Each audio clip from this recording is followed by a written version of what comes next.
Hello everyone, তো আমি চলে এসেছি দ্বারকা থেকে ভারবেলে।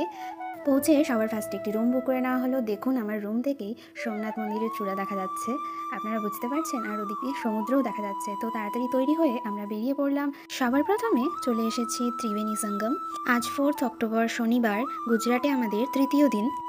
আমরা এখন আছি সোমনাথ মন্দিরের ঠিক সামনে ত্রিবেণী ঘাটে। এই যে দেশে দেখুন ত্রিবেণী ঘাট, এখানে তিনটা নদীর মিলনস্থল হয়েছে, হিরণ, কপিলা এবং সরস্বতী।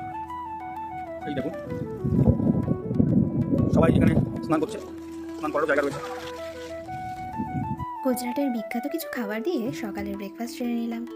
এরপর যেখানে যাব সেখানে একসাথেই পরপর 8টি মন্দির রয়েছে। সবার প্রথমে রয়েছে গীতা মন্দির, তারপর রয়েছে লক্ষ্মী নারায়ণ মন্দির, তারপর শ্রীকৃষ্ণচরণ মন্দির, তারপর বলদেবজির গুফা ও গোলক ঘাট, কাশী বিশ্বনাথ মন্দির, এরপর শ্রী মহাপ্রভুজির মন্দির, সবশেষে ভীমনাথ মন্দির। সব মিলিয়ে এটিকে শ্রী গোলকধাম তীর্থ বলা হয়। খুবই সুন্দর, শান্ত, স্নিগ্ধ পরিবেশ, কোনো কোলাহল নেই, খুব বেশি একটা ভিড় নেই। এরপর যাব সোমনাথের পঞ্চপাণ্ডব গুফা, অর্থাৎ যা হিংলাজ মাতার মন্দির নামে পরিচিত। পৌরাণিক কাহিনী অনুসারে বিশ্বাস করা হয় যে পাণ্ডবরা তাদের নির্বাসনের সময় এখানে হিংলাজ মায়ের পুজো করেছিলেন। এছাড়াও এখানে সূর্য মন্দির রয়েছে, মহাদেবের মন্দির রয়েছে ও গণেশ মন্দিরও রয়েছে।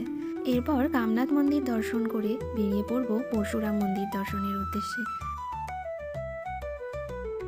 এরপর চলে এলাম এই শিব মন্দিরটি, দেখতে পাচ্ছেন ঠিক এর পাশেই রয়েছে ভালকা তীর্থ।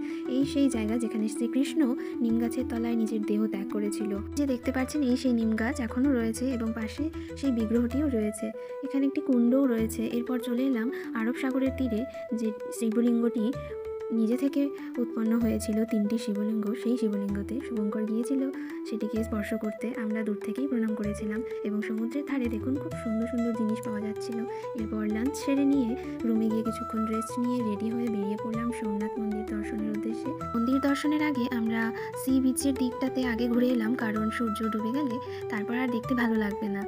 তো সমুদ্রের ধারে সোমনাথ মন্দির, সেই জায়গাটি দেখতে সত্যি অসাধারণ লাগছিল। এই হলো সেই সোমনাথ মন্দির, যেটি প্রায় 20 বার আক্রমণ করা হয়েছিল। দ্বাদশ জ্যোতির্লিঙ্গের মধ্যে সর্বপ্রথম জ্যোতির্লিঙ্গ হলো সোমনাথ মন্দির।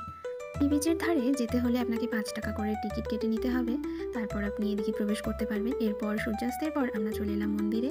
সবার প্রথমে মোবাইল এবং ব্যাগ জমা রাখতে হচ্ছে, তারপর ঠিক আরতির সময় আমরা দর্শন করতে পেরেছি। আমরা এখন আছি পুরনো সোমনাথ মন্দিরে, এটা রানী দুর্লাবাই দ্বারা প্রতিষ্ঠিত।